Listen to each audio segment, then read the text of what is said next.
Bonsoir les justes. Veuillez prendre place à l'intérieur, on va commencer.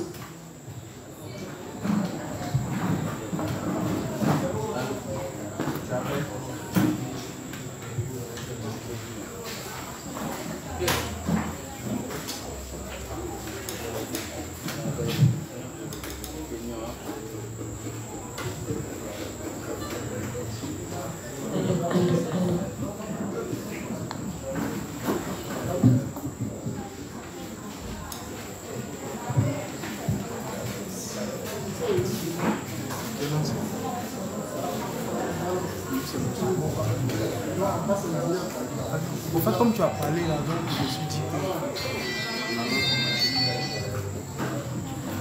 Ok, bonsoir les justes.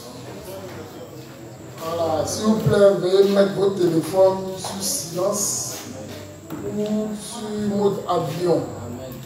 Voilà. Ne pas troubler l'enseignement. Aujourd'hui, nous sommes le mardi 28 février 2023. Je suis l'inspecteur Luc Évrard Domon, le juste. Et j'interviens sur la foi doit grandir.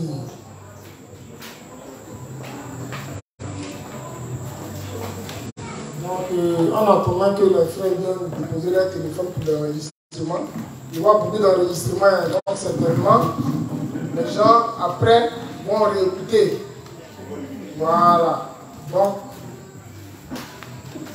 on va faire un petit récapitulatif quand on va commencer après la prière. Donc, ma collaboratrice qui se tient à ma gauche, mademoiselle Elie René, c'est elle qui va m'assister pendant ce temps d'enseignement.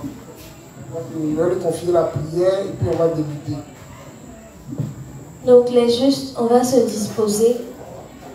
Ensemble, on va faire notre confession de foi du juste. Puis, on va confier le moment au Seigneur. Donc, on se dispose, prions. Père Céleste, nous te disons merci de ce que tu nous as rendu sans péché devant toi pour toujours. Car nul n'était ta grâce, ta bonté, ta miséricorde. Nous qui étions autrefois des idolâtres, des gens qui te défiaient en voulant respecter la loi, des gens qui ne connaissaient pas le sens du jeûne, qui adoraient Maman Marie, qui adoraient plein d'autres dieux, nous n'aurons jamais pu espérer entrer dans le royaume des cieux. Mais par amour pour nous, tu es toi-même venu, sous forme humaine, sans péché, prendre tous nos péchés passés, présents et futurs au Jourdain et les laver. Quand Jean-Baptiste, tu les as transférés. Puis tu es mort à la croix et tu as vaincu la mort, le séjour des morts et l'enfer pour nous en ressuscitant des morts. Nous croyons que tu nous as donné le Saint-Esprit en t'en allant vers le ciel et que ce Saint-Esprit-là est notre guide, notre consolateur. Nous croyons en ta Sainte Trinité et nous croyons en ta justice. Merci de nous avoir rendus sans péché devant toi pour toujours. Au nom de Jésus-Christ. Amen. Amen. Merci Seigneur pour ce moment que tu permets. Merci pour la présence de tous les justes. Merci de presser les pas des retardataires et aussi pour les justes qui nous suivent en direct. Merci Père Céleste de disposer ton serviteur ici ce soir afin que toutes les paroles qu'il nous donnera viennent directement de toi. Merci d'éloigner de lui toute forme de stress et de malaise et de préparer nos cœurs à recevoir ta parole. Au nom de Jésus-Christ, nous avons prié. Amen. Amen. Merci, mademoiselle Thierry.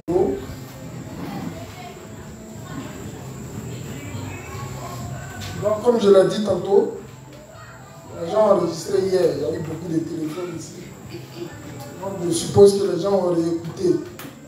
Donc, micro-baladeur pour les justes. Je vais essayer de repérer ce qui était là hier, déjà. Voilà, Momo, le juste Momo. Il a le micro déjà. Il va nous dire ce qu'il a retenu. Bonsoir, inspecteur. Bonsoir, Mohamed. Déjà, le thème qu'on a eu à débuter depuis hier,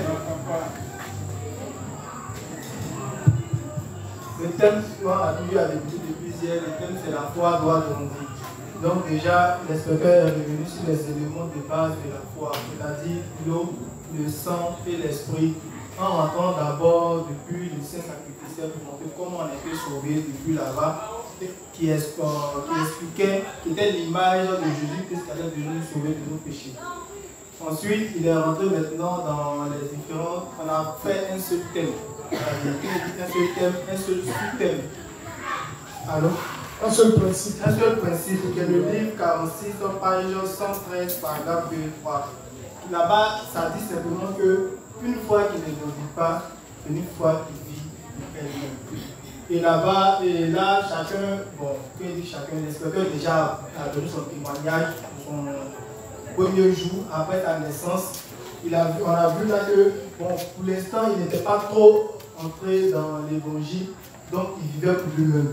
On a vu que le juste, c'était juste, bon, le juste intégrait et autres. Ils ont expliqué le témoignage du premier jour et ils ont expliqué les moments où ils vivaient aussi pour eux-mêmes. Effectivement, moi aussi, ça m'est arrivé quand j'ai reçu l'évangile en 2017. C'est 2 ans plus tard que je suis venu à l'église pour ma première fois. Donc, tout ce temps-là, j'étais dehors. Bon, moi, j'ai entendu l'eau, le sang et l'esprit. Donc, c'est ce qui est dans mon cerveau. Donc, du coup, lorsque je croisais les personnes qui disent qu'ils sont catholiques, dans toute ma tête, l'eau, le sang et l'esprit, je ne disais rien en fait. Donc, je faisais ce que je faisais. Mais c'est après que je suis venu à l'église, j'ai compris la nécessité. J'ai compris que, étant dans le monde là-bas où j'ai fait 2 ans, je n'apprenais rien, sincèrement. Et puis, bon, c'est comme s'il y avait encore ce vide-là qui était revenu.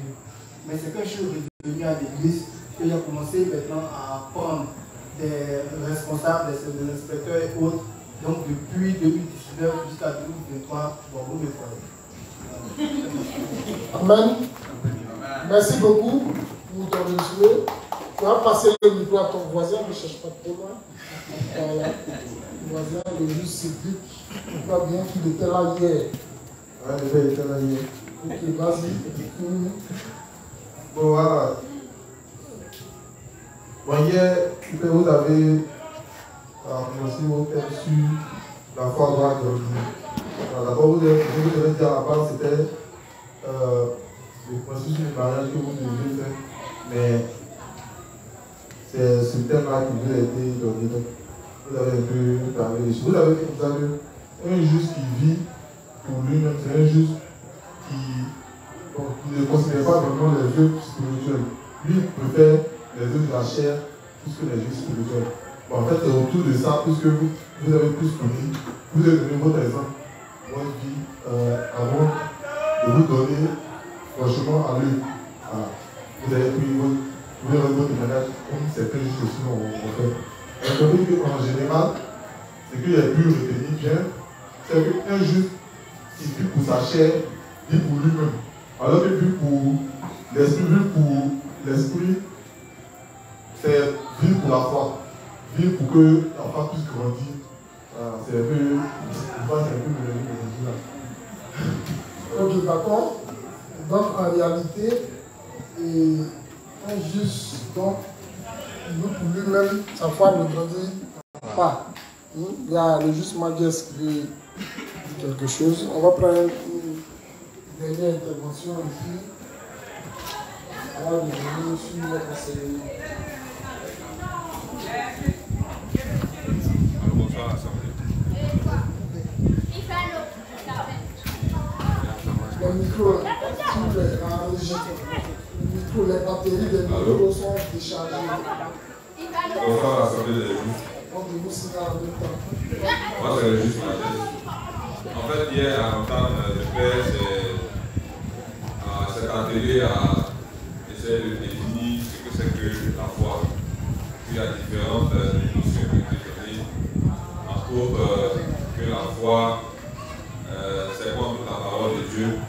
La parole est égale au principe. Donc, la comme principe. Maintenant, je vais insister sur la notion de confiance, c'est-à-dire avoir pleinement confiance en tout ce que la parole dit, donc avoir confiance au principe. Bon, ensuite, le Père s'est attardé sur l'explication détaillée de l'évangile de l'Esprit, en faisant, si je peux m'exprimer ici, le résumé de l'enseignement de l'Esprit de Chef. Bon, il a commencé par Marc 7, verset 21-23, où dit que c'est un cas pratique qui s'applique à tous les hommes, parce que tous les hommes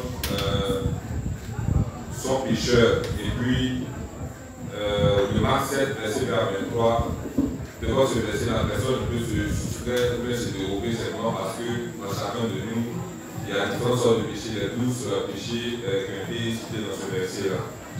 Ensuite, le Père s'est attardé sur la définition de choses comme ça, de la loi, dans la définition du péché. Selon 1 Jean 3, 4, il a écrit la chose comme ça. Ce verset-là nous montre que nous devons prendre conscience de notre état de la loi, oui. Maintenant, ça a montré que par la loi, nous prenons conscience de notre état de pécheur. Maintenant, la loi est un pédagogue qui nous conduit à Christ. Il a fait ressortir également le système sacrificiel. Maintenant, il a dit que pour que le système sacrificiel ait sa raison d'être, il fallait qu'il y ait un tabernacle et puis une tribu, c'est-à-dire des gens qui sont dévolus à cette tâche-là. Il a justifié ça par Lévitique 16, 21, puis Lévitique 17, 31. Et puis il a dit que le jour de l'expiation, il y avait 5 animaux. Bon, c'est vrai qu'il y avait 2 animaux qui étaient sacrifiés, mais c'est attardé sur 5 animaux qui étaient sacrifiés le jour même de l'expiation, à savoir un taureau, un bélier, 2 boucs, et puis encore un bélier. Bon, l'expiation ne pouvant se faire sans un souverain sacrificateur, il fallait nécessairement qu'il y ait un souverain sacrificateur pour pouvoir transférer les péchés sur l'animal. Bon, par la suite, on a vu que la répétition des sacrifices chaque année dans le système lévitique a montré que ce système-là avait des limites, donc il a échoué. C'est pour ça que Dieu lui-même a décidé de prendre les choses en main en avant Jésus-Christ de Nazareth, qui est né de Marie. Voilà, parce qu'il a dit qu'elle est une vierge qui est née de Marie, et puis qui a commencé son ministère à l'âge de 30 ans. Bon, maintenant, dans son ministère, ça a été marqué par plusieurs miracles. Mais généralement, quand elle accomplissait les miracles, il disait que les péchés ne sont pardonnés. Pourquoi? Simplement parce qu'il avait déjà pris ces péchés-là. Mais comment il les a pris? Il a parlé maintenant de Jean-Baptiste, pour dire que Jean-Baptiste est né d'Élisabeth et de Zacharie, et que par sa généalogie, il était souverain sacrificateur plein. Donc, tant que souverain sacrificateur, il était la personne même indiquée pour pouvoir transférer les péchés sur Jésus. Donc, Jésus lui-même ayant rendu témoignage de Jean-Baptiste, a dit que de tous les hommes et des femmes, c'est le plus grand simplement parce que c'est lui en tant que représentant de l'humanité, parlant au nom des hommes, avec ce pouvoir-là de pouvoir transférer tous les péchés de tous les hommes sur Jésus-Christ de Nazareth. Bon, maintenant, Jésus, le Père insistait sur le fait que Jésus n'est pas venu pour nous donner autre chose que pour nous garantir le salut. C'est vrai que les possessions matérielles, il peut les donner comme ajout. Mais la raison fondamentale pour laquelle Jésus est venu, c'était pour nous garantir le salut. Promesse qu'il avait faite à Abraham en lui disant que non, il allait lui donner Canaan. Donc Canaan étant le symbole ou bien la projection du paradis. Il a parlé aussi de l'importance de poser des questions après avoir écouté les enseignements, simplement parce que ça permet de corriger notre foi. Parce que souvent, quand on ne pose pas des questions, on peut perdre la foi à cause de l'accumulation de plusieurs incompréhensions. Maintenant, il a insisté aussi sur ce fait-là qui m'a vraiment touché. Il a dit de nous approcher à l'essentiel et d'avoir une foi ferme dans l'évangile d'eau et d'esprit. Bon, ça, c'était l'introduction. C'est ce qu'il a considéré comme l'introduction. Et puis ensuite, on a traité un seul thème qui était tiré du livre 46, page 113, paragraphe 2-3, intitulé Caractéristiques de la foi qui n'a pas grandi. deux points, c'est-à-dire vivre pour soi. Bon, le Père nous a dit de nous remettre en cause pour chercher à savoir si nous servons véritablement l'évangile maintenant ou bien si nous nous servons, si nous ne nous servons pas nous-mêmes. Parce qu'il a dit que quand on se réexamine, normalement on identifie le problème, on l'admet et puis on le confesse. Parce que normalement un juste devait vivre pour le Seigneur seul. Maintenant il a défini ce que c'est que ruminer. Ruminer, bon, c'est vrai que c'est revenir encore sur la parole, mais le Père a dit que ruminer, c'est entrer en soi-même et puis reconsidérer la grâce qui nous a été faite, à savoir, tous nous avons été tirés. Parce que c'est vrai que chacun était dans les ténèbres, mais chacun était dans un fossé, où il ne pouvait pas s'en sortir lui-même. Et puis l'issue, s'il demeurait dans cet état-là, serait qu'il devait mourir et puis aller en enfer. Maintenant, il a dit que le juste doit vivre pour ce qui est juste, c'est-à-dire la prédication de l'évangile. Il ne convient pas à un saint de continuer à vivre pour lui-même quand il est un peu grandi. Vivre pour soi-même équivaut à refuser de renoncer, à refuser le renoncement qui est le signe extérieur des saints qui ont grandi. Voilà, donc c'est ce que je veux dire.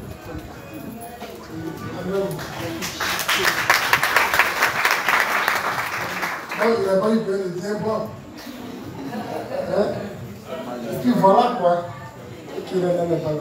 En tout cas, merci pour...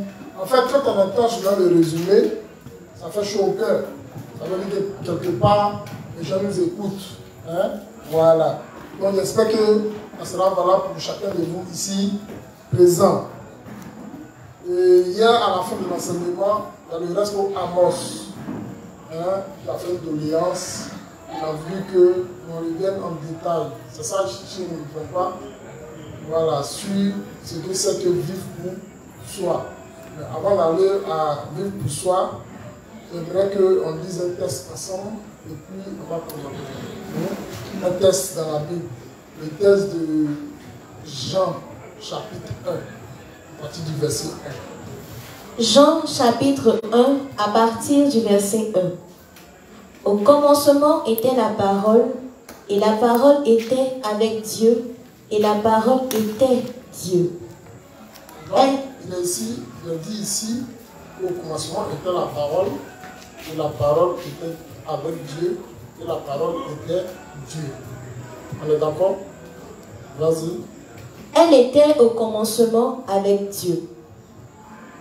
Toutes choses ont été faites par elle, et rien de ce qui a été fait n'a été fait sans elle. Et si ce passage-là, l'Esprit chef dans son enseignement est revenu là-dessus, on dit, ici il est dit, toutes choses ont été faites par elle, et rien de ce qui a été fait n'a été fait sans elle. On est d'accord? Ça veut dire quoi? La parole a un pouvoir de création. Et qu'est-ce qui peut avoir le pouvoir de création? Qui a le pouvoir de création? C'est Dieu. Il y a certaines Bibles où c'est écrit au commencement était la parole et la parole était un Dieu. Bon, c'est vrai qu'ils ont mis. Mais quand on a réussi ce verset-là dans la même Bible dit que cette parole-là, rien de ce qui a été fait n'a été fait sans elle. Donc, si rien de ce qui a été fait n'a été fait sans la parole, ça veut dire qu'en réalité, la parole, c'est Dieu qui a créé le ciel et la terre. Toutes choses visibles et invisibles. C'est Dieu. Nous tous, on est convaincus que c'est Dieu qui l'a créé. Mais ici, dans le passage, l'auteur nous fait comprendre que ce qui a créé tout ce que nous voyons et tout ce que nous ne voyons pas, c'est la parole. Donc la parole est effectivement Dieu. Il ne doit pas avoir de doute là-dessus pour nous. Si dans notre foi, il savait que nous pensons que Jésus-Christ n'est pas Dieu, il faut que nous voyons notre responsable pour dire, ah, reste pour vraiment, quand j'analyse les Écritures, pour moi Jésus-Christ n'est pas Dieu. Alors qu'en réalité, tu n'es pas né de nouveau. Parce que si Jésus-Christ n'est pas Dieu, si Jésus-Christ est un ser humain, son sacrifice ne pourra pas ôter tes péchés, comment? De manière éternelle et de manière parfaite. Ça veut dire que quelque part, il y a toujours des péchés dans ton cœur. Donc on doit revenir sur la base et te démontrer dans la Bible comment est-ce que c'est écrit que Jésus-Christ est Dieu. Donc s'il y a un juste ici, ou bien s'il y a quelqu'un ici qui ne croit pas que Jésus-Christ est Dieu, qui lève la main, il ne faut pas avoir honte. Même si tu ne veux pas lever la main ici, quand on va finir l'enseignement, tu me prends de côté, ah, inspecteur, pour moi Jésus-Christ n'est pas Dieu. Et puis on va revenir sur les bases. Parce que si Jésus-Christ n'est pas Dieu, ton salut n'est pas parfait. Est-ce que je me fais comprendre? Amen. Vas-y, continue. En elle était la vie, et la vie était la lumière des hommes. On dit en elle était la vie. Dans la Genèse, on voit que quand Dieu finit de créer il va insuffler quoi? Le souffle de vie. Donc ça veut dire en Dieu il y avait quoi? La vie. Ici il est écrit en elle était la vie. Est-ce que vous pouvez comprendre? Continue. Et la vie était la lumière des hommes. La vie était la lumière des hommes. La lumière, lui, dans les ténèbres, et les ténèbres ne l'ont point reçu. Il y eut un homme envoyé de Dieu, son nom était Jean. Il vint pour servir de témoin, pour rendre témoignage à la lumière, afin que tous crussent par lui. Amen. Donc, ici il est dit que la lumière vit dans les ténèbres, et les ténèbres ne l'ont point reçu. Donc la lumière qui est la parole qui est Jésus-Christ, qui est l'évangile de l'Esprit, va venir rencontrer les hommes. Donc Dieu envoie ses serviteurs prêcher le bel évangile de la rémission des péchés au monde de ténèbres. Mais les gens ne vont pas recevoir. Et quand les serviteurs viennent, ils vont faire comprendre aux hommes qui ont les péchés dans leur cœur qu'il y a eu un témoin qui était Jean. Et la Bible dit quoi? Il vint pour servir de témoin, pour rendre témoignage à la lumière, afin que tous crussent par lui. Afin que tous crussent par lui. C'est quel temps? Ceux que Jean allait à l'école là. Afin que tous crussent par lui, le juste après là. Ça veut passer simple de l'indicatif. Passé simple de l'indicatif. Waouh! Bon, passé simple de l'indicatif. Ça veut dire quoi? Qui peut expliquer ça? Hein? Tous plus. Hein? Ça veut dire que tous doivent croire en la parole par Jean-Baptiste. Donc, si nous disons croire en Jésus-Christ, il faut que ça soit nécessairement par Jean-Baptiste. Sans Jean-Baptiste, il n'y a point de croyance à la parole. Donc tous ceux qui disent qu'ils croient en Jésus, mais qui ne connaissent pas Jean-Baptiste, en réalité c'est quoi? En réalité, c'est des pécheurs. Hein? C'est des pécheurs.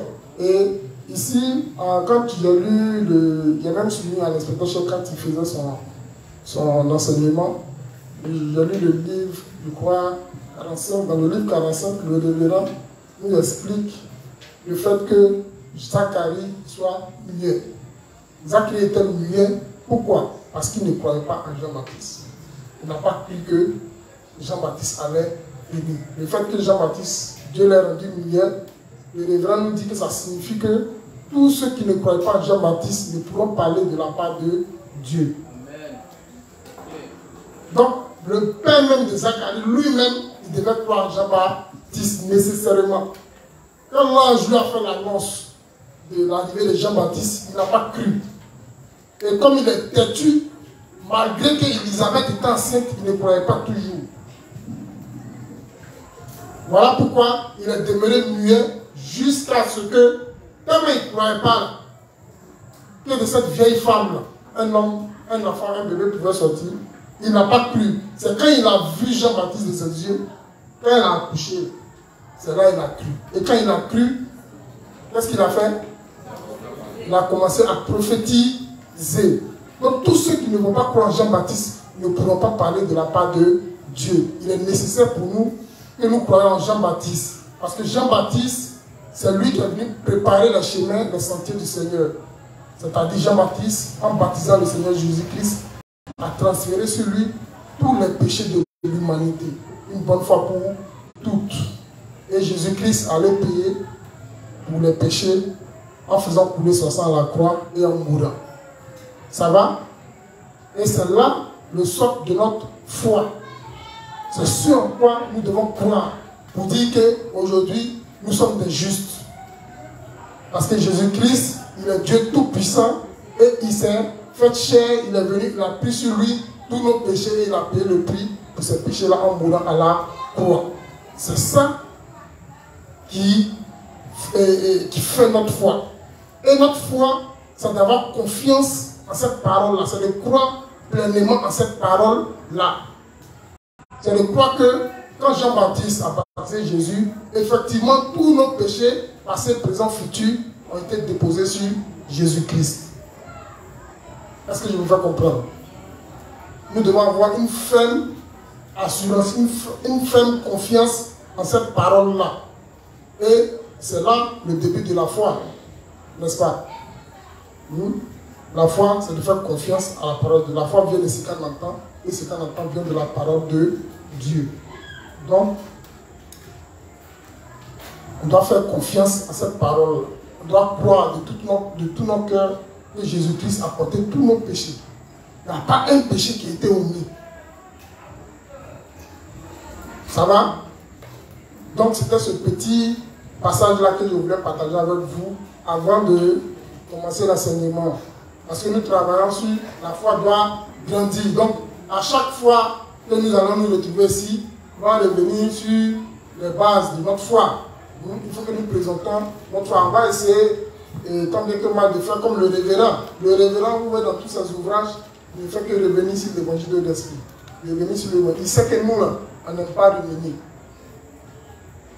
Donc, ce qu'il peut faire, la pédagogie qu'il peut faire là, c'est de revenir encore et encore sur l'évangile de l'esprit. Donc, comme je l'ai dit tout à l'heure, merci secrétaire, comme je l'ai dit tout à l'heure, il y a le responsable Amos qui avait demandé que nous revenions un peu sur ce qu'est vivre pour soi. Hier, il y a certains parmi nous qui avaient un peu défini ce qu'était vivre pour soi. Hein? Maintenant, parce que je vous ai dit, l'enseignement va se faire entre vous et moi, pour qu'on puisse bien comprendre, n'est-ce pas? Donc, c'est quoi vivre pour soi? On va revenir, et puis, en détail, on va essayer. Voilà. On n'est pas parfait, donc, on va essayer, tant bien que mal, de pouvoir expliquer avec un français vraiment abordable, hein, à la portée de tous. Hein, voilà. Nous, on a un peu grandi dans la rue, donc, voilà, souvent il y a des petits mots qui s'échappent. Veuillez nous excuser pour ça. Donc, vivre pour soi. On va lire le premier principe, on va revenir sur le premier principe rapidement, sans explication, on va relire pour qu'on ait une idée. Hein? Voilà, vas-y, livre 46, page 313, paragraphe 2 et 3. Caractéristique de la foi qui n'a pas grandi. Vivre pour soi. Vas-y. J'ai tellement de manquements. Parfois je pense, 2 points. Est-ce que je sers le Seigneur maintenant? Je ne m'aime pas à ces moments-là. Il y a des moments où je ne m'aime vraiment pas. Il y a des moments où je ne m'aime vraiment pas. Cependant, quand je ressaisis mon cœur avec la foi et confesse, 2 points, je cite, je vivrai pour le Seigneur seul. Pardon, s'il te plaît. Doucement.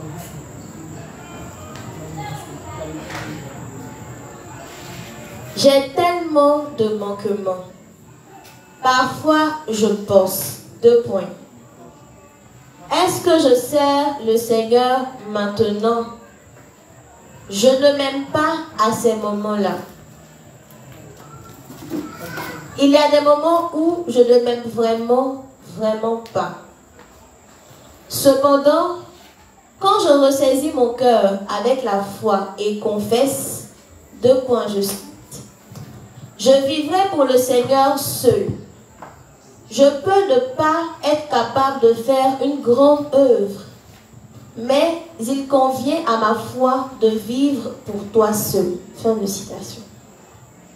Je peux croire au Seigneur de nouveau et peux vivre avec foi dans les choses que Dieu m'a données. Je veux que vous vous rappeliez réellement cela. Pour tous les croyants qui ont reçu la rémission des péchés, la vie réellement droite est de vivre pour ce qui est juste et de vivre pour le Seigneur. Ce n'est pas une vie juste qu'une personne vive seulement pour elle-même après être née de nouveau et continue à vivre seulement pour elle-même, bien qu'elle ait grandi un peu. Juste après avoir reçu la rémission des péchés, quand une personne était un bébé nouveau-né spirituellement, qui venait de recevoir la rémission des péchés, elle peut s'inquiéter d'elle-même parce qu'elle ne connaît pas grand-chose de la vie correcte du juste. Et l'Église le comprend aussi. L'Église donne de l'amour et qui doit avoir de compassion et de compréhension pour lui à ce moment-là. Une personne adulte spirituellement ne vit jamais pour elle-même. Amen. Ça va? On avait déjà lu ça hier. Voilà. Donc c'était pour vous replonger un peu dans le bain d'hier. Donc, vivre pour soi. Il a dit ici que la caractéristique d'une personne, d'une foi qui n'a pas grandi, c'est que cette foi-là vit pour elle-même. Donc, on a essayé de définir un peu c'est quoi vivre pour soi. Mais vivre pour soi, il y a plusieurs niveaux. Il y a plusieurs niveaux de vivre pour soi. Comme le Respo Amos a demandé que nous retenions en détail, je pense qu'il peut nous faire des propositions de vivre pour soi. Respo. On va lui tendre le micro et il va nous dire un peu ce qu'il pense de vivre pour soi.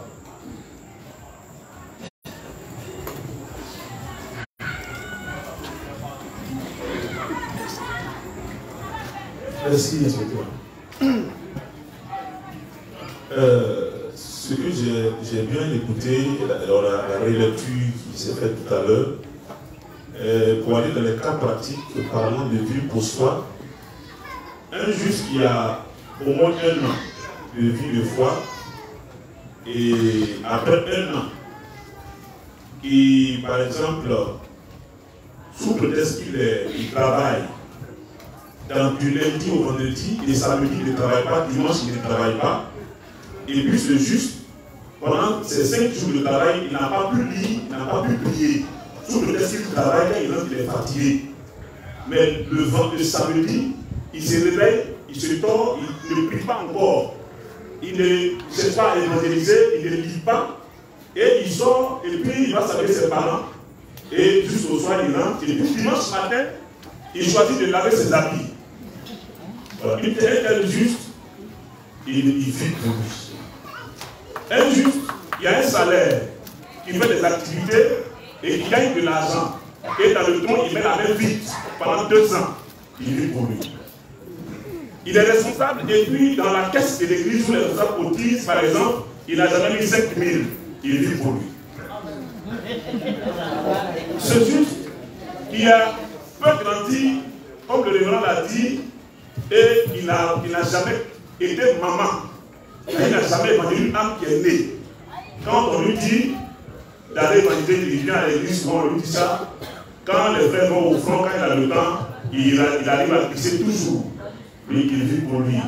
Parce qu'il ne s'est jamais assis pour apprendre, pour mettre un temps pour étudier. Pour qu'il sache comment faire un front.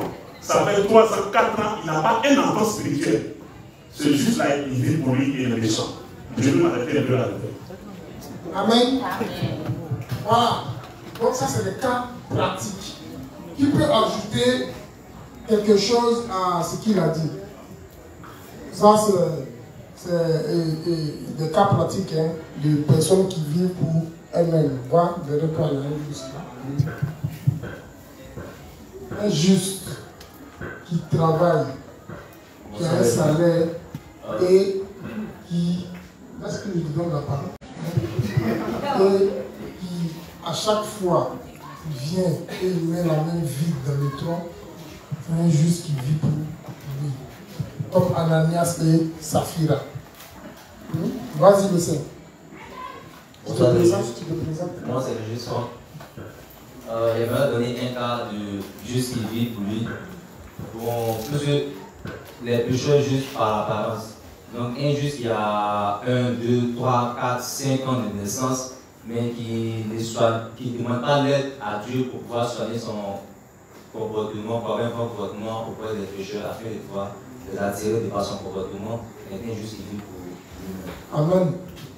Donc, un juste qui ne renonce pas à lui, hein, un juste qui vit pour lui-même. Il peut aller d'un degré supérieur. Un juste qui vit pour lui-même. Vas-y, la douce. Bonsoir, les saints. Bon, moi, l'exemple qui me vient à cœur, à l'esprit, c'est, voilà, par exemple, l'exemple d'une juste qui, par exemple, elle est mariée, et puis elle a entendu l'évangile, elle a reçu, elle vient à l'église. Voilà, mais elle a son mari qui n'est pas encore né de nouveau, mais en général, c'est quelqu'un qui ne l'empêche pas en tant que tel de s'unir. Voilà, il n'a pas, c'est pas le genre de pécheur, de mari pécheur qui peut empêcher sa femme de venir à l'église.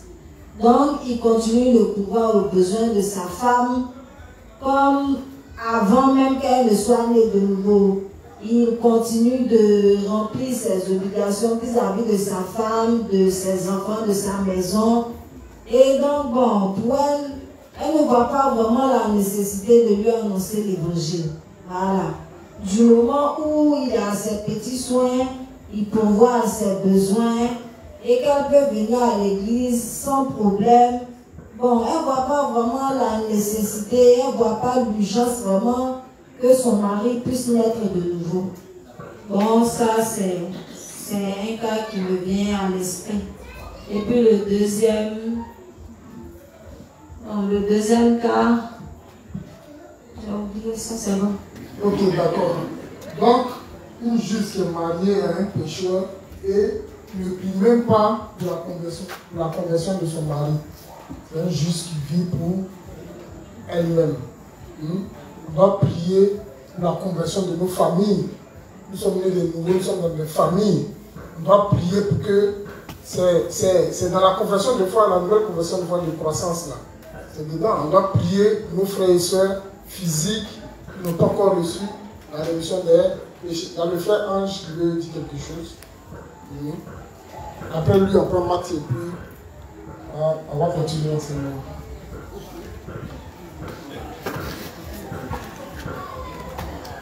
Il y avait un niveau un peu supérieur, un vie qui vit pour lui-même. C'est le juste ange. Voilà, bon, un juste qui vit pour lui-même, c'est, je peux dire, un juste qui marche selon ses propres pensées, qui ne fait rien avec les principes. C'est-à-dire que tout ce que l'Église de Dieu dit là, lui, il fait autre chose que ça. Voilà, qui vit peut-être ses pensées charnelles. Le principe dit ça, lui clair pour lui. Voilà, ça c'est un juste qui vit pour lui-même. Amen. Donc un juste qui suit ses pensées charnelles, c'est un juste qui vit pour lui-même. D'accord? La Miss Mati? Bonsoir, merci. Bon, moi, pour ma part, un juste qui vit pour lui-même, c'est bon, une juste qui a son mari, qui est toujours en train de bosser, qui veut faire comme lui, mais qui ne se donne même pas la volonté de le faire. Et qui ne se donne même pas le courage de le faire. C'est une juste même qui vit pour elle-même aussi. C'est ce que j'avais à dire. Amen. Ça, c'est un niveau un peu supérieur. Ça veut dire que c'est un couple de justes. Et elle voit son mari qui bosse, tout le temps qu'il bosse, il cherche toujours les intérêts de Dieu. Et elle, Elle aussi, elle veut bien le faire. Mais elle ne se donne pas les moyens ni la force de pouvoir faire comme son mari. C'est une juste qui vit pour elle-même. Et souvent, nous aussi, dans notre vie de foi, souvent on est zélé. Ou bien, on est zélé. On se dit, on va faire beaucoup d'œuvres. Parce que la parole de Dieu dit, fais de l'Éternel tes délices et il te donnera ce que ton cœur désire, n'est-ce pas? C'est bien écrit. Cherchez premièrement le royaume et la justice et toutes les choses nous seront données par-dessus. Donc, tu vas nous voir dans tous les fronts, unis à l'église et dans les prières, partout, on est calé. Mais en réalité, c'est parce qu'on recherche quelque chose. En réalité, c'est parce qu'on veut des biens matériels, des choses charnelles. Ah Seigneur, depuis là, je t'ai demandé mon enfant. Voilà, j'ai mouillé maillot pour toi. Ça fait 6 ans. Je prêche l'évangile. J'ai fait 600 âmes. Mais pourquoi tu ne m'exauces pas? Ça aussi, on vit pour nous-mêmes. Ou bien, hein? Réexaminons-nous. Hein? Voyons, est-ce que, quand nous sommes en train de faire l'œuvre de Dieu, là, est-ce que c'est parce que nous voulons réellement voir les âmes et être sauvés? Est-ce que nous ne le faisons pas parce que nous cherchons quelque chose en retour? Quand les responsables à l'économie viennent ici pour faire les quêtes le dimanche, ils disent, hein, si tu penses, si tu calcules, si tu viens donner un intérêt de calcul disant, il va donner 10 000 à Dieu, espérant qu'il va me donner 100 000 pour garder ton argent. En réalité, quand nous faisons l'œuvre de Dieu, ce n'est pas pour avoir un retour des choses charnelles. Et la Bible nous dit, Dieu, il fait quoi? Il sonde les cœurs et les reins. Psaume 7, verset 10. Psaume 26, verset 2. Faut dire. Psaume 7, le verset 10. Mets un terme à la malice des méchants. Mets un terme à la malice des méchants. Et affermis le juste. Et affermis le juste. Toi qui sondes les cœurs et les reins, Dieu juste. Nous, là, on peut voir que tu es zélé dans l'église. Tu assistes à tous les fronts. Or, en réalité, c'est pas que tu cherches mari. Mais les hommes de l'église ne te regardent pas. On dit un juste doit marier une juste. Ça fait 5 ans, mais 6 ans, tu es né de nouveau. Et un père juste qui vient vers toi. Et tu es fâché. Tu décides d'aller voir Imhotep. C'est un juste qui vit pour lui-même. Et tous les justes qui vivent pour eux-mêmes, s'ils n'admettent pas et ne cherchent pas à corriger, ils vont finir par quitter l'église. Parce que nous le disons, Dieu ne nous promet pas les choses matérielles. Dieu, ce qu'il nous promet, ce qui est sûr, parce qu'il a dit, Jésus a dit, vous aurez toujours les pauvres parmi vous. Dans les justes, il peut y avoir des rois, il peut y avoir des ministres, et tout ce que vous pensez. Mais il y a aussi des pauvres. Lazare, c'est injuste, ou bien, mais il était pauvre. C'était injuste, mais il était pauvre. Jésus dit, vous aurez toujours dans ton famille. Donc si toi tu penses que en venant à la justice, tu vas devenir riche, mon gars, un géant poteau. Dieu peut t'accorder la richesse. Dieu peut t'accorder la richesse. C'est rien pour Dieu. C'est rien pour Dieu de devenir milliardaire. Le grand Paul Séon, il n'avait rien. Mais aujourd'hui, il envoie des livres partout dans le monde. Et bientôt, on va recevoir 154 tonnes de livres. Chaque année, il fait un effort pour nous apporter au moins 154 tonnes de livres. Quand on a la chance, on peut recevoir 2 fois 154 tonnes de livres dans l'année. Et il envoie ça partout. Au Bénin, au Ghana, il envoie ça aux États-Unis. Mais quand tu lis dans les débuts, il dit dans ses débuts, tellement il n'avait pas l'argent, il allait faire quoi? Il allait coiffer. Mais ne sachant même pas coiffer, il allait coiffer. Il a zibi la tête de chez nous ici. Hein? Quand on dit zibi, c'est-à-dire qu'il a mal coiffé son client. Hein, il a blessé sa tête même. Mais aujourd'hui, quand on voit toutes ces œuvres-là, tous ces livres qu'il produit, c'est à des coûts de milliards. Parce que les livres sont traduits en plus de 70 langues. En plus de 70 langues. Et ça envoyé partout dans le monde. On ne paye pas 5 francs. Une fois, dans le temps, quand un pasteur lui a montré une facture des livres qui venaient, quand dans le temps, ça passait par le Ghana. Quand ça passe par le Ghana, ça vient. Il nous a montré la facture, ça faisait environ 7 millions et quelques. Les gens doivent venir nous livrer à la maison. Et si tu as commandé le livre chez le révérend et tu as donné une brousse qui part là-bas, les livreurs, là, ils doivent t'envoyer ça là-bas. Ils payent tout. Tu ne payes pas 5 francs. Ils se chargent de tout payer et ils t'envoient.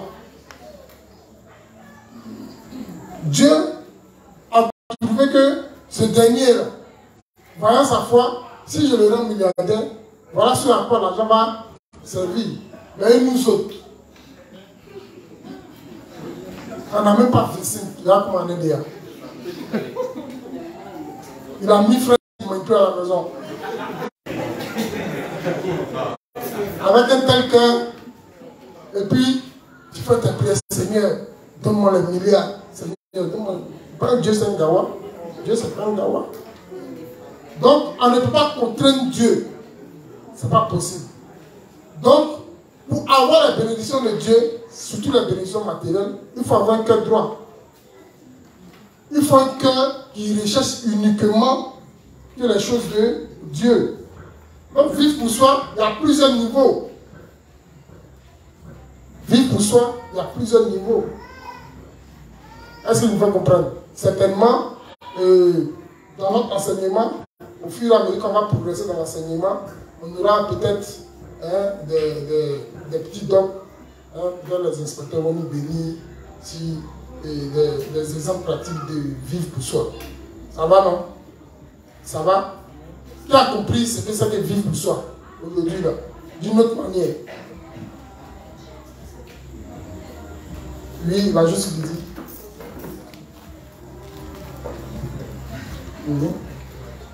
Donc, tu as compris ce que c'est que vivre pour soi d'une autre manière.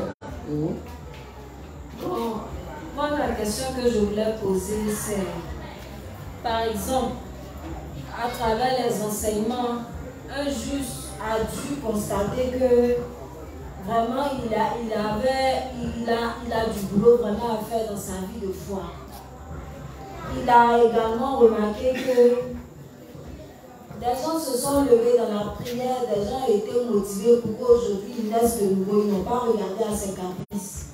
Mais depuis plus d'1 an, 2 ans, il est dans l'église, il n'y a même pas une seule âme qui est née par son canal. Donc du coup, ça le révolte un peu, il prend conscience. Et il décide par exemple que cette année-là, il y a au moins 2, 3 âmes qui doivent naître dans l'église par son canal. Donc à partir de là, il commence maintenant à s'engager, à être zélé, comme vous avez dit, dans tout ce qui concerne les œuvres justes. Est-ce que lui, il a son intention mauvaise ou bien ce n'est pas la bonne manière d'agir? Son intention, c'est quoi? Son intention, c'est quoi? Bon, il faut que des âmes aussi naissent par son canal. Mais son intention, c'est que des âmes naissent par son canal. C'est ce que Dieu demande. Dieu veut que les gens... Ce que Dieu veut, c'est que les hommes parviennent à la connaissance. Donc, quand tu as cet objectif-là, sans arrière-pensée, c'est ce que Dieu demande. Tu comprends, non? Et on peut faire 1 an, 2 ans dans l'église et puis ne pas faire de naissance. C'est pas un problème. Vous voyez dans l'histoire de Rachel. C'est Rachel qui n'enfantait pas, non? Hein? C'est Rachel qui n'enfantait pas. Elle allait se plaindre chez son mari, Jacob. Hein? Pourquoi il ne fait pas enfant? Qu'est-ce que Jacob a fait? Hein? Il a déchiré ses vêtements et dit, c'est pas Dieu. C'est Dieu qui décide. Les âmes que nous faisons, ce n'est pas nous qui les faisons. Hein. C'est Dieu qui se sert de nous pour faire les âmes. Donc, si ton cœur est droit, forcément tu vas porter du fruit.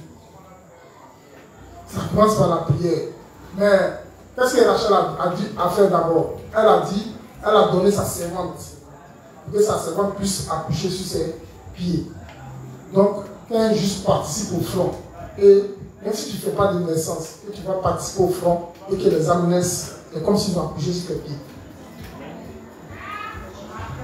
Tu comprends, non? Tu as pris part à des naissances aussi. C'est ce que ça veut dire.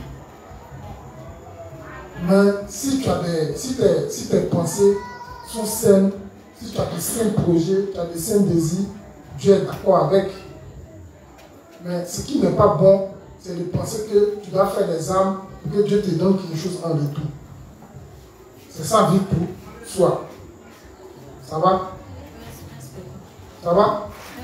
Voilà.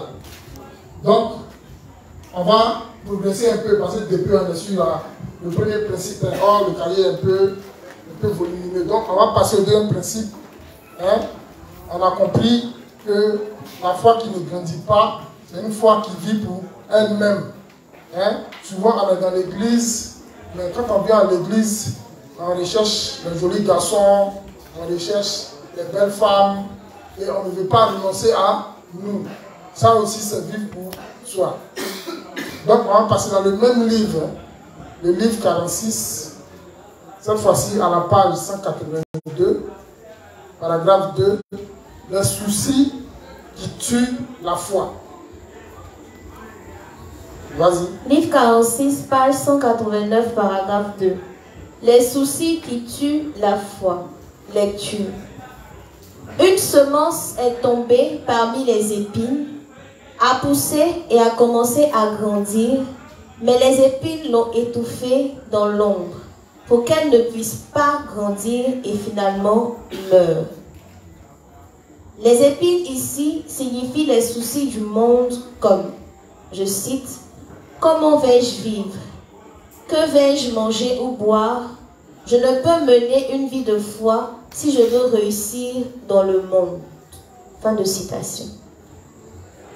Les épines impliquent quitter la vie de foi parce qu'il semble que quelqu'un ne soit pas capable de bien vivre dans ce monde s'il continue à croire en Jésus.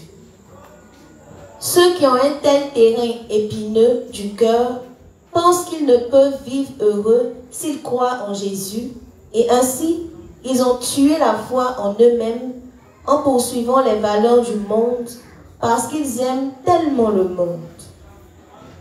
Ils finissent par tuer leur foi eux-mêmes. Cela signifie qu'ils tuent les semences de la foi qui ont été plantées dans leur cœur afin de bien vivre dans ce monde. Les gens qui ont reçu la rémission des péchés et ne viennent pas à l'église de Dieu à cause des soucis sur la façon de vivre, sur ce qu'ils mangeront, ce qu'ils boiront et ce dont ils seront vêtus, ne sont pas différents des gens de ce monde. Amen. Merci pour cette première lecture. Maintenant, on va décortiquer ce principe-là ensemble. Donc, ici, il s'agit de la parabole du semeur. L'inspecteur Cédric s'est longuement attardé là-dessus. Donc, ici, il est question de la semence qui est tombée où? Dans les épines. Et le révérend dit les épines là représentent quoi? Les soucis du monde. Moi, je me rappelle quand je suis né de nouveau, c'était chaud. C'était dans une période où vraiment c'était galère. Et il arrivait des moments où voir même une pièce de 500 francs, c'était très difficile. Très difficile. Mais on avait reçu l'évangile. Il y avait un inspecteur Cédric qui avait sa bijouterie au bord. Et en venant se réunir là, quand il lave 2-3 bijoux, quand il gagne 1000 francs ou 2000, il va payer un garba et nous tous on met la main dedans. On bouffe. Souvent, quand un est à 500, il complète sur l'autre à 1000 francs. Et c'est comme ça que on gérait. Souvent, quand on va faire les fronts, souvent on marche. Le plus souvent, le dimanche, il venait me chercher pour qu'on aille chez Henri. Passe avec d'aller chez Henri à la cité verte. Donc on marche là-bas, il y a une côte bizarre là, vraiment ça me fatiguait. C'était difficile, c'était pas facile. Mais, arrivé un moment, on a commencé à se dire, mais qu'est-ce qu'on va devenir? Ça, il n'y a pas quelqu'un qui n'a pas pensé à ça. C'est les pensées qui viennent. Ces pensées-là viennent. Voilà pourquoi, quand Jésus se va baptiser, il finit de se faire baptiser, il va où? Il va dans le désert pour être tenté. Hein? Le révérend nous fait comprendre aussi que nous aussi, les justes, nous serons tentés. Et il a été donné l'ordre à Satan de tuer les enfants de 0 à 2 ans. Donc quand on est de nouveau, vous allez voir qu'il y a des pensées qui vont venir. Mais lui, tu es né de nouveau et puis quoi? Qu'est-ce que tu vas devenir demain? Est-ce que tu vas manger?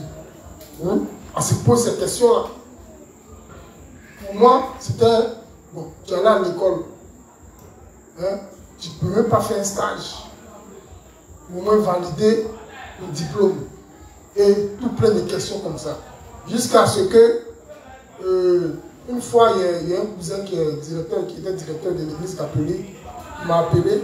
Parce que quand je suis né de nouveau, il a commencé à faire front à la maison. Donc les parents ont vu, ils ont dit, on est le gars là, si on ne trouve pas un boulot pour lui.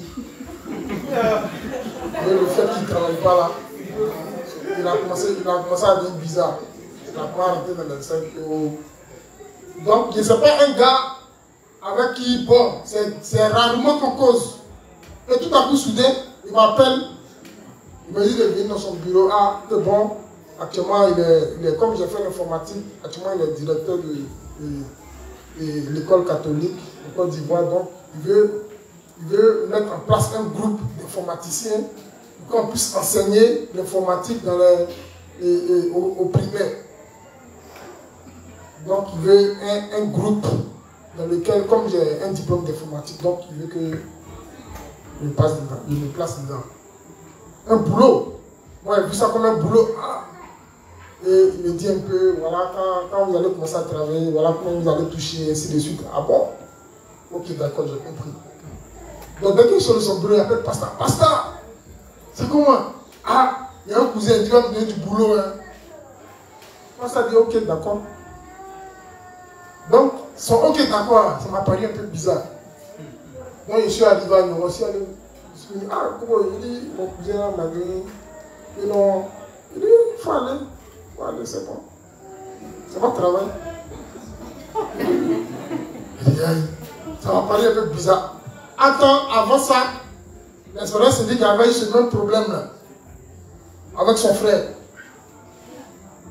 Et pour l'inspecteur Cédric, moi je n'étais pas au courant parce que nous, on était encore bébés.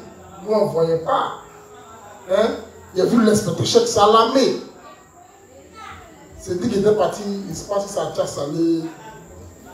Quand Cédric est parti à Tchassalé, le bois était bizarre, il n'était pas là, il n'était plus là. Or, c'est dans son QG, on venait s'asseoir et il a vu l'inspecteur Cheikh Salamé aller voir Pasteur. Et puis, l'inspecteur Cédric est revenu. Après, ils vont nous expliquer que, en réalité, lui aussi, il a eu une proposition de son cousin. Son cousin lui a proposé de lui donner du boulot.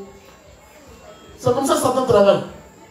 Il ne change jamais sa manière. Donc pour moi, je suis venu à part ça, pas être d'accord. Bon, il n'y a pas de souci. Le moment arrivé, je suis allé à Oumé. C'était de la souffrance. Il n'est jamais venu un tel calvaire. C'était de la souffrance. Jusqu'à arriver un moment, il a dû abandonner le boulot. Et puis, ce que j'avais remarqué, c'est que à chaque mois, j'étais là-bas, je l'ai fait pratiquement avec 6 mois. Chaque mois, je revenais s'habillant. Mais chaque mois, quand je revenais au bord pour placer les justes, je voyais que le niveau avait changé. Bon, eux, ils ne travaillent pas. Hein. Eux, ils sont au bord, ils font force au Ils ont évolué spirituellement. Et puis, ils sont mieux que moi, le jobis. C'est étrange. Ils sont mieux nourris. C'est-à-dire que que si là-bas il est maigri, attends, eux, ils sont bien, ah, ça arrive, et ben, tu arrives là. Bon, ok, il n'y a pas de souci. Ici, là, nous, c'est le poulet. Hein. Comment ça, c'est le poulet? Ils sont dans un autre niveau. Ils disent, ah, que nous, c'est la foi. C'est vrai, c'est comme ça, c'est la foi. Que nous, on s'en fait nous prendre le soir. On a nos poulets, ah bon. Et si tu veux, il faut regarder. On s'en va. On revient le soir. Il y a poulet. Et il y a poulet comment? Les gens, ils passent, ah, c'est là juste là-bas. Donnez-leur des poulets. Oui. Bon, il faut leur donner un poulet. Et puis on est là, on mange. On mange, on mange. Et c'est là qu'on se donne le nom de Mikaon. Hein? Voilà, parce qu'en ce moment-là, ce n'est pas du jeu. Il y a le petit Makarov. Il pète la foi. Ce jour, il est venu, il nous a apporté un plat. Un plat. C'est-à-dire que, quand ils ont dit paix, le temps, la femme va mettre sa main. La fête est vide. Il a dit, mon Dieu. Le temps, la femme va mettre sa main dans la scène. La scène était vide. Quoi? Elle m'a dit, c'est la formation. Et tous ceux qui sont passés par le bord, ils ont reçu cette formation-là. Même Chloé, elle connaît. Tous ceux qui sont passés par le bord. Jusqu'à arriver au moment, pas ça dit lui, parce que même le vieux, on le conditionne. Hein? Il a fini de parler de Martin Gauchel et Fabio, au moins il va manger. Nous, on s'en fout. Mais c'était la belle époque. Mais en réalité, Satan, il voulait tuer notre foi. Il va tuer notre foi avec quoi? Avec du travail. Quand on va dans l'église primitive, on voit que les gens, hein, c'est avec le boulot que l'empereur Constantin a fait tuer la foi. Il a donné du boulot. Quand il s'était concentré sur le boulot, il a retiré le baptême de Jésus. Et puis, c'est resté comme ça. Ils sont tellement concentrés. C'est-à-dire que le boulot, c'est quoi? Tu montes matin à 7h, descends à 19h. Tu peux faire quelque chose? Au début, tu te dis non, j'ai fait un programme. J'ai fait un programme, un emploi du temps bien strict. Il faut que je respecte cet emploi du temps. Et puis tu commences. Première semaine, tu vas tellement tu es fatigué. Même dimanche, même là, arrivé un moment, tu deviens lourd. Parce que tu te dis, comme le responsable Amos l'a dit, tu vas prendre ça pour te reposer. Or, petit à petit, tu es en train de mourir. Et, arrivé un moment, ils vont te faire passer à quoi? C'est-à-dire que quand tu as donné un service, lui, il travaille bien, on le fait évoluer. Il travaille, il fait non, mais on dit, on te fait évoluer. On va te donner plus de charges. En réalité, on va te donner plus de charges pour pouvoir tuer ta foi. Et si tu n'es pas grand spirituellement, tu ne peux pas comprendre. Donc, quand on est de nouveau, on a cette pensée-là. Qu'est-ce que nous allons devenir? Qu'est-ce que nous allons manger? Et mes enfants, qu'est-ce qu'ils vont manger? Parce que pourquoi? Pourquoi on a ce genre de pensée-là? Parce qu'on ne fait pas pleinement confiance à la parole de Dieu. Ce n'est pas que nous n'avons pas reçu la semence, hein. Nous avons reçu la semence de l'évangile. Mais il y a les difficultés maintenant de la vie qui vont venir chercher à tuer cette graine que nous avons reçue là. Et c'est ce que le révérend explique ici. Continue. Il reprend. Les soucis qui tuent la foi. Une semence est tombée parmi les épines, a poussé et a commencé à grandir, mais les épines l'ont étouffée dans l'ombre pour qu'elle ne puisse pas grandir et finalement meure. Amen. Je me rappelle bien, si l'inspecteur chef se rappelle, quand il m'a prêché l'évangile, il m'a dit hier, je n'étais pas seul. Le premier jour, j'étais seul. Mais le deuxième jour, je n'étais pas seul. J'étais avec un ami qu'on appelle Zadi Villa. Donc, ceux qui sont venus aussi le connaissent. Et ce jour-là, lui, il a dit Amen en même temps que moi. Il a dit Amen. Il a reçu un livre 1. Il était né de nouveau. Mais par la suite, il ne s'est plus intéressé à l'évangile. Et il y a eu plein de vieux pères comme ça. On a eu plein de vieux pères. Dans le temps, on faisait le front au Prince, au quartier Prince. Il y avait le maquis du grand frère de l'inspecteur Cédric. Donc on allait là-bas continuellement, souvent. inspecteur chèque. Et les jeunes de là-bas, il y a beaucoup qui avaient compris l'évangile. Mais par la suite, ils sont morts. À cause de quoi? À cause des soucis de ce monde. Voilà. C'est des vieux pères. Bon, il a âgé depuis la part de situation. L'évangile qui vient, bon, il continue toujours dans ses mouvements. Hein.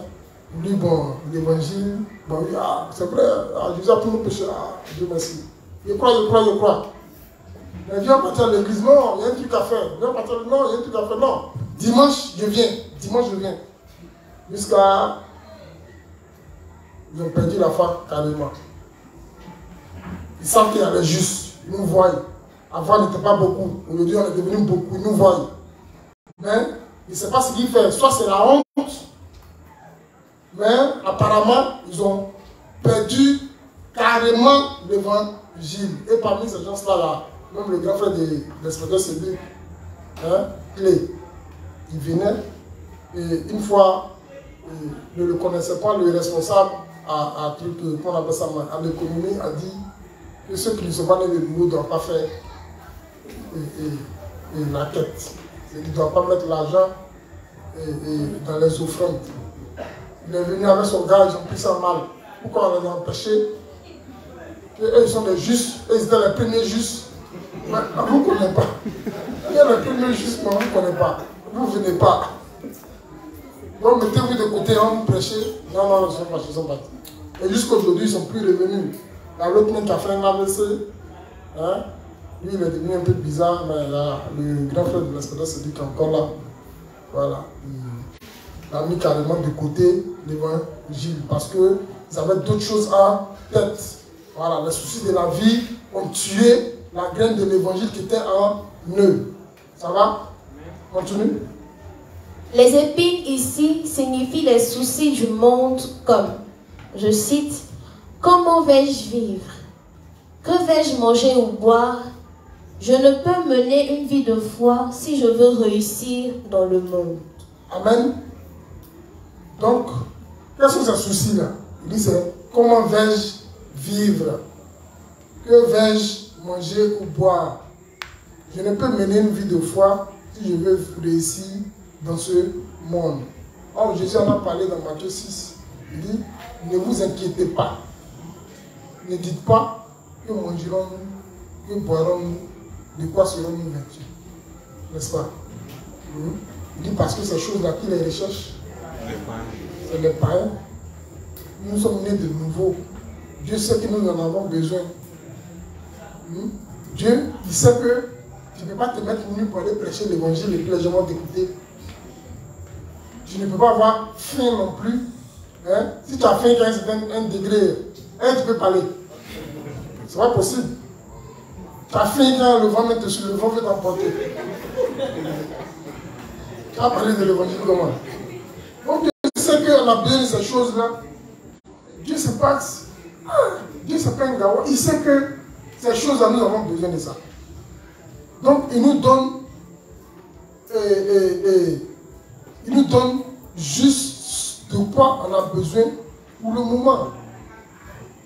Voilà. Donc ne pensons pas à ce que nous avons. De toute façon, moi je n'ai jamais vu encore de voici quelqu'un qui est mort de faim. Vous avez déjà vu ça?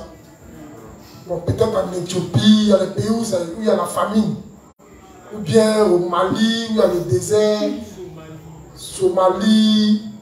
Mais ici en Côte d'Ivoire, tout le monde est gros.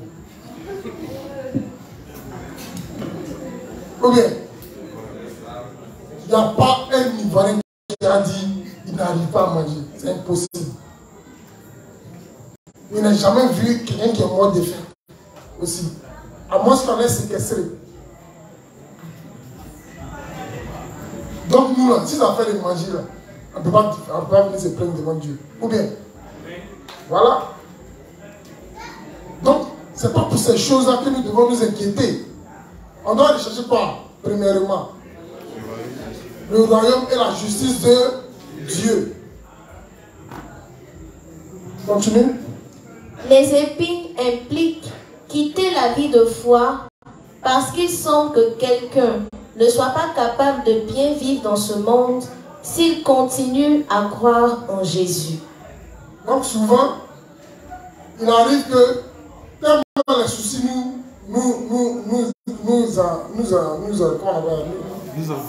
nous envahissent, on est tenté de vouloir quitter la vie de foi pour aller travailler. Ah, le juste, ça fait 2 jours que tu ne vas pas, non. Il y a un petit boulot qui n'est pas là. Dans le juste, si tu continues, tu appelles ta foi. Et puis généralement, le boulot là, c'est la souffrance. C'est parce qu'il ne veut pas dire la vérité. Sérieux? Il souffre. Moi, je me souviens quand je suis allé à Oumé, le gars nous avait dit, il ne va pas mentir, qu'on allait commencer par un salaire minimum de 150 000. Hein? Puis au fur et à mesure, il allait augmenter le salaire. Le premier mois est venu, j'ai perdu mon salaire. Il me dit entre les 40 et quelques mille. Ah, j'ai vu. D'abord, tu m'avais dit, quand on partait, j'allais dormir dans une grosse villa. C'est ce qu'il a dit, mon petit. Ah, vous serez dans une grosse villa. Il y a une grosse villa là-bas. Vous avez où nous amis?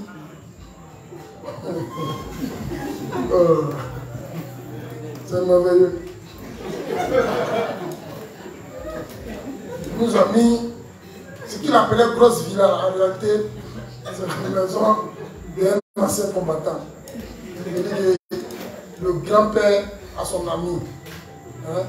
Les maisons en terre battue, et puis ils ont mis ciment dessus. Voilà. Là, et puis le gars a fait une petite clôture comment on appelle ça? Elle est fleur. Les fleurs, on va vous décorer. Mais dans la chambre là, termite.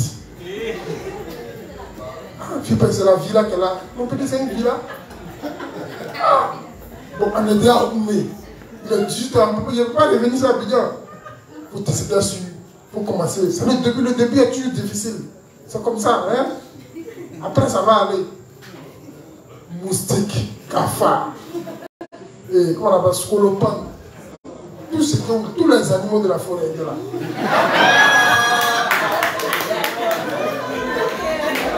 C'était pas du jeu. Je me demande, mais Evra, qu'est-ce que tu fais là? Il est dans la chambre. Qu'est-ce que je fais ici? Une fois même, on allait donner la couche quand on revient. On veut ouvrir la porte, on n'allait pas ouvrir la porte.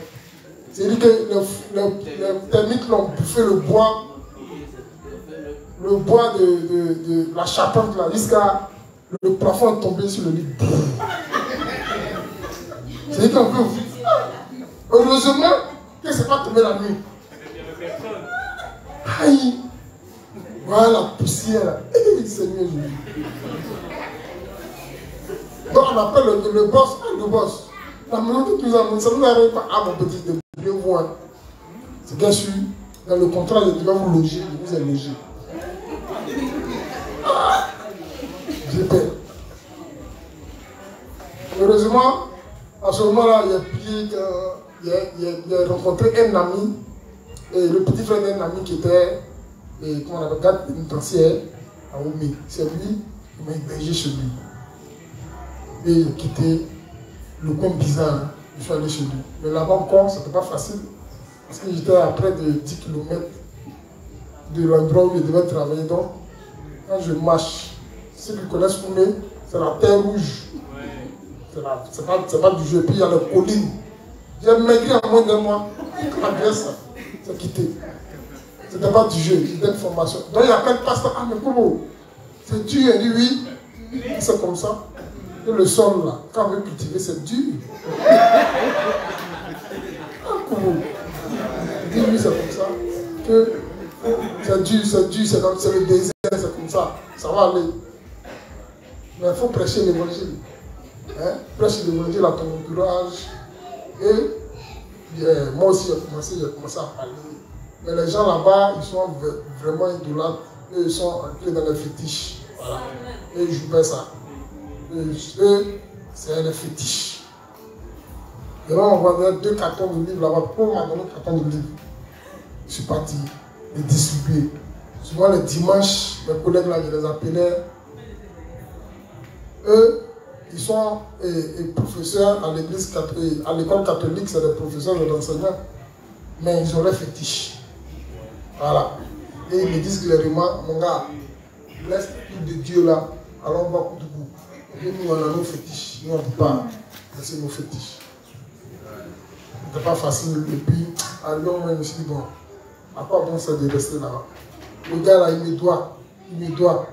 Et en fait, il me met dans un système où il me doit, mais pas que je parte. Si je me dis qu'il a beaucoup de mon argent avec lui, il va toujours rester là pour travailler. Il a appelé, il dit, viens prendre l'argent, il faut prendre. Il dit, comment ça? Et tu as abandonné ton poste. Je peux te poursuivre en justice, il dit, il faut poursuivre. Donc, mon cousin, qui m'avait mis dans le bruit, m'a appelé, mais qu'est-ce qui se passe? Il dit, ah, voilà ce que ton gars a fait. Ah. Et ça, c'est rien, il faut que tu calmes. Il dit, non, il ne dit plus. C'est mieux, il reste au quartier. Au quartier, même souvent, il venait habiller, il y avait de quoi, il y avait plus que ça. Donc, c'est mieux rester, elle est juste. Hein, comme ça. Et puis, je suis revenu. Voilà. En réalité, quand je suis revenu, je n'avais rien, je n'avais pratiquement rien. Même si c'est frère, oui, il dit, même souvent, pour avoir 500, il peut faire un mois, 2 mois, ça va. Mais ça ne me disait rien en fait. Ça ne me disait absolument rien.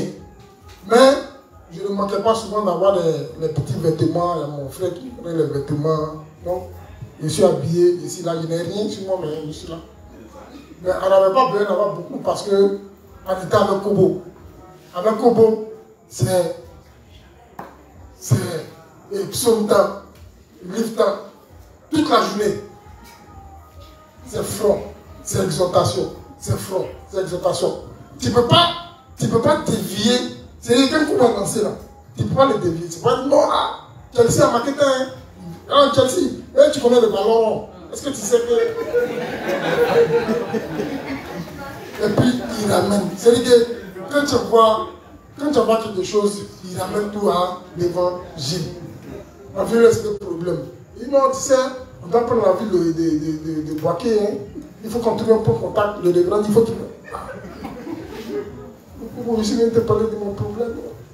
Mais en réalité, quand tu l'écoutes attentivement, quand tu retournes à la maison, tu t'aperçois qu'il a résolu ton problème. Parce qu'il est en train de te dire que si tu t'inquiètes des choses de Dieu, Dieu va s'occuper de tes problèmes. Quand tu viens chez Verkobo, c'était sa pédagogie. Il ne va jamais te dire, si tu t'inquiètes des choses de Dieu, Dieu va régler tes problèmes. Mais il t'emmène à penser à l'œuvre de Dieu. On dit, regardez nos soucis là. Pensons à l'œuvre de Dieu. Ah, mais Seigneur, comment faire pour prendre cette zone-là? Ah, non, même là, pratiquement dans toutes les maisons, on le livre. Mais quelle est la stratégie qu'on va mettre en place maintenant pour pouvoir venir? Parce qu'il y en a, en réalité, il y en a, en réalité, ils voient qu'on est dans le véritable, mais ils ont honte. Parce qu'ils n'ont pas pensé qu'on pourrait arriver à ce stade-là. Donc, tous ces gens-là, comment on peut les ramener? C'est des pensées comme ça qui doivent nous animer. Au lieu de laisser la pensée à comment je vais manger, comment je vais m'habiller. Il faut avoir des pensées saines, des désirs sains. Et tu vas voir que tes problèmes de manger, habillement seront résolus. Et c'est à quoi Pasteur nous emmenait tout le temps. Et arrivé un moment, à force de rester avec Kobo, arrivé un moment, comment on appelle ça? Nos problèmes de manger, habiller, effectivement, ont été résolus. Comment nous apprenons à vivre par la foi? Je me rappelle bien, il était arrêté ici un jour, puis il a dit, il a dit quoi? Dites merci pour le cas égaré. Le cas qui est garé. Mais ce jour-là, Manu a dit, ouais, le cas. Il dit, mais le cas est garé. Et quelques temps après, effectivement, le cas était garé. Le cas était garé. C'était écrit dessus les trucs de l'église. Vous connaissez le cas de l'église? Non, c'était garé. Donc, c'est les choses que nous on a vécues. C'est les choses qui sont palpables. Si tu t'occupes des affaires de Dieu, Dieu c'est comme toi. toi qui es assis en face de moi, est-ce que tu fais les choses, c'est-à-dire que tout ce qu'on fait là, que ça ne va pas intérêt en fait. Tout ce que nous faisons, c'est justement pas intérêt. Hein? Quand les hommes là, ils sont tellement calculateurs que quand tu donnes peut-être un sachet d'eau à ton frère qui a soif, hein? Quand tu lui donnes un sachet, c'est parce que tu espères que le jour où tu auras soif, il a un sachet d'eau, il va te donner. Et le jour où tu as soif, que tu dis, ah mon gars, donne-moi ton eau, il va te dire, ah bon, tu ne me donnes pas. Tu ne te souviens pas que dans le temps, je te donnais mon sachet d'eau. Dans la réalité, tu ne le faisais pas intérêt. Donc Dieu aussi, là, lui, si tu fais les choses qu'il désire, c'est ton cœur droit, aussi il te donne ce que tu veux. En réalité, c'est ça. Est-ce que vous me faites comprendre? Hein? Il est déjà 21h. Donc tu termines le test. Les épines impliquent quitter la vie de foi parce qu'il semble que quelqu'un ne soit pas capable de bien vivre dans ce monde s'il continue à croire en Jésus. Ceux qui ont un tel terrain épineux du cœur pensent qu'ils ne peuvent vivre heureux s'ils croient en Jésus. Et ainsi, ils ont tué la foi en eux-mêmes en poursuivant les valeurs du monde parce qu'ils aiment tellement le monde. Amen. En réalité, le monde n'a que les choses éphémères à vous donner. Je vous assure que même ceux qui sont riches dans le monde là, ils ne sont pas heureux. Ils ne sont pas heureux. La seule joie, c'est l'évangile d'esprit. C'est la seule grande joie qui peut réjouir le cœur de l'homme. Les gars là, ils roulent dans les grosses voitures, dans les grosses maisons, mais en réalité, ils ne sont pas heureux. Ils ne donnent pas la nuit. Ils ne donnent pas la nuit parce que c'est ce que le diable leur demande là. Donc, ils ne vont pas venir vous dire. Hein? Ils ne font que jouer leur rôle. Passer dans les grosses voitures, faire croire qu'ils ont une vie de rêve, hein? Vous montrer le rêve à la télé, mais en réalité, ils souffrent. Satan les chicote. Ce n'est pas du jeu. Il est obligé d'aller s'abaisser devant son ami. Pour pouvoir garder tous ses biens, et puis c'est des biens quoi, périssables. Hein? Donc, pour rien au monde, je vais tronquer l'évangile de l'esprit, pour rien au monde. Même s'il faut que je sois pauvre. De toute façon, l'homme vit combien d'années? 60 pour les robustes, et 70 pour les robustes, 80 ans, c'est pas ça? C'est ce que la parole dit. Bon, 80 ans comparé à la vie éternelle, c'est quoi? C'est rien. Voilà le grand Féfa. Il avait tout l'or du monde. Est-ce qu'il est là? Il est mort. Il est mort. Il attend le jugement. Le grand jugement du trône blanc. Pour être jeté en enfer. Et puis nous des hommes rien, nous des hommes que le monde ne fait aucun cas, c'est nous que Dieu a choisi. C'est nous que Dieu a choisi et à qui il a donné sa justice. Et aujourd'hui, on est libéré de nos péchés. Et puis, on ne pèse même pas l'importance de ce don que Dieu nous a fait là. Et on veut tronquer ça, tronquer ce don-là. Pourquoi? Pour les choses éphémères. Avant là, je me rappelle bien, il y a le juste Christian, dans le temps, il avait payé son iPhone. Combien? Son iPhone 6, mais 7, bien quoi là. Il a payé ça cher. Bon, aujourd'hui son iPhone, il peut vendre ça combien? Non, mais c'est la réalité. Voilà ce que le diable nous fait en fait. C'est du vent. Aujourd'hui, il y en a qui ont donné leur rien pour avoir le iPhone combien? 14. Hein?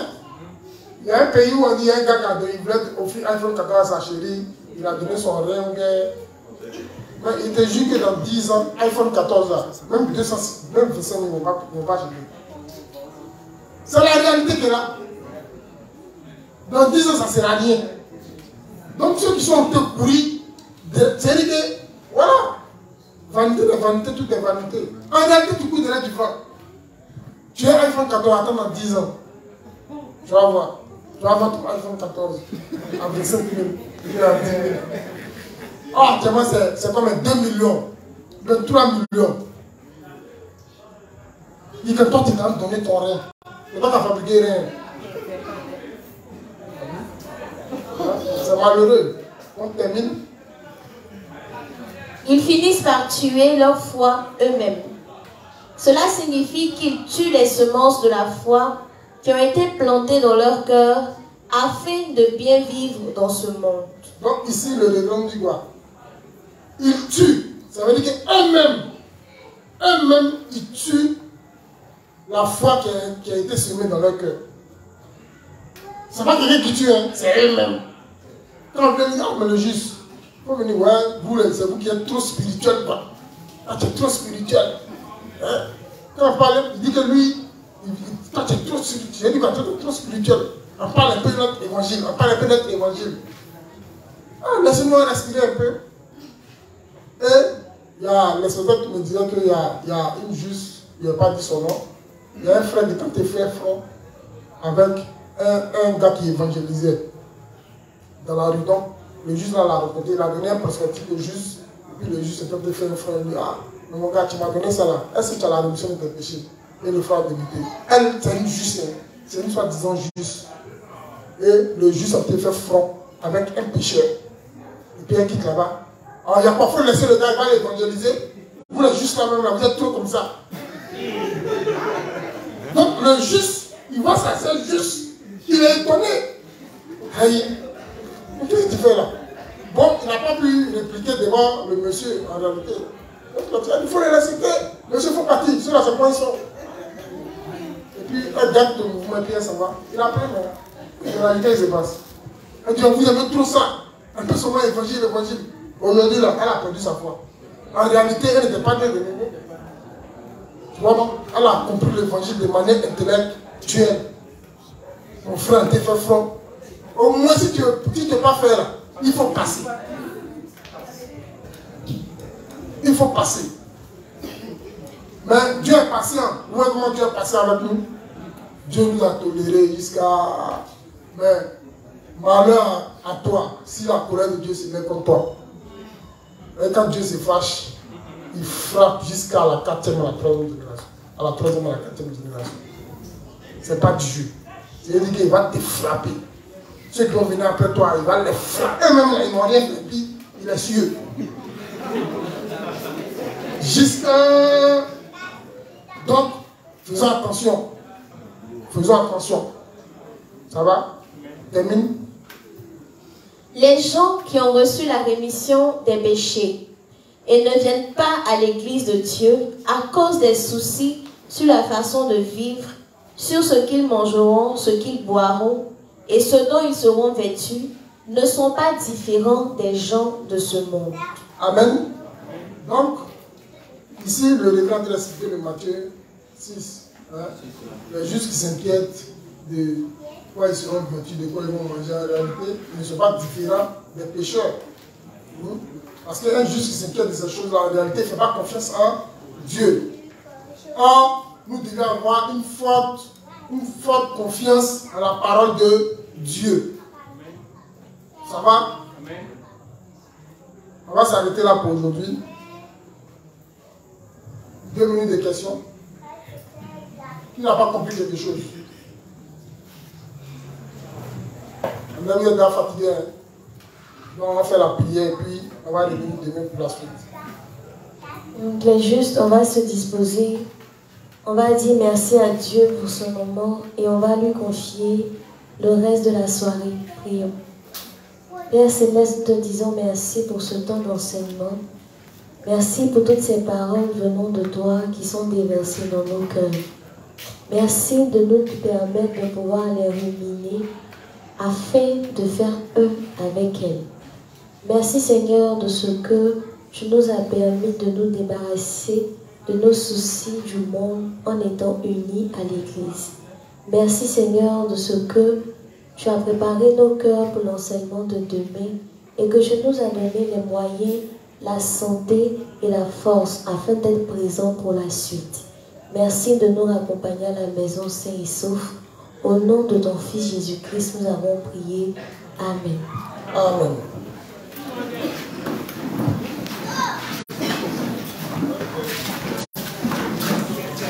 Amen.